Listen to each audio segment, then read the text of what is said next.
और महाराष्ट्र से एक और सियासी धमाके से जुड़ी बड़ी खबर इलेक्शन धमाके के जरिए पहुंचा दे। एक और बड़ी खबर, महाराष्ट्र में कांग्रेस को एक के बाद एक बड़े झटके यहां पर लग रहे हैं। कांग्रेस के वरिष्ठ नेता और मंत्री रहे पद्माकर वल्लवी बीजेपी में शामिल हो गए हैं। कल ही इस बात की संभावना जताई भी जा रही थी कि कांग्रेस का साथ छोड़कर वो सीधे सीधे बीजेपी का साथ थाम सकते हैं।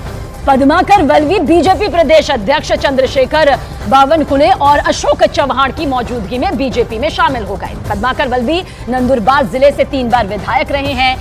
जन समर्थक जो है उनकी एक लंबी फहरिस्त नजर आती है उनके साथ में, और कांग्रेस एनसीपी सरकार में मंत्री भी रहे हैं। लेकिन अब बीजेपी के साथ वो हो चुके हैं। कमल को उन्होंने अपना हाथ यहां पर दिया है और ये बहुत बड़ा झटका, खासतौर से ऐसे वक्त में जब लोकसभा चुनाव को लेकर जहां महाराष्ट्र में कुछ ठीक नहीं चल रहा कांग्रेस के पक्ष में, वहीं पर एक और बड़ा झटका एक बड़े नेता के तौर पर चला गया।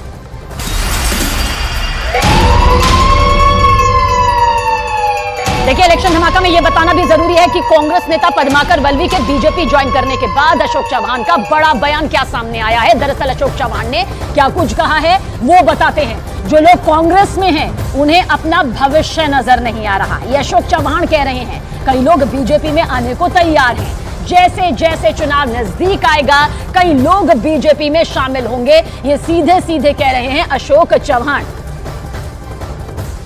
लोगों में बहुत बड़ी अस्वस्थता है, लोग अपना फ्यूचर वहाँ पर नज़र नहीं आ रहा है। लोग कहते हैं कि भाई भाजपा कम से कम एक राष्ट्रीय स्तर पर बढ़ती हुई पार्टी है, काम करने का मौका है, देश का फ्यूचर है, और सबसे अहम बात है कि मोदी जी जैसा नेतृत्व वहाँ उपलब्ध है। ये कई चीज़ें हैं जो आकर्षित करती है, इसलिए स्वाभाविक है कई लोग ये भाजपा में आने के लिए बिल्कुल तैयार हैं।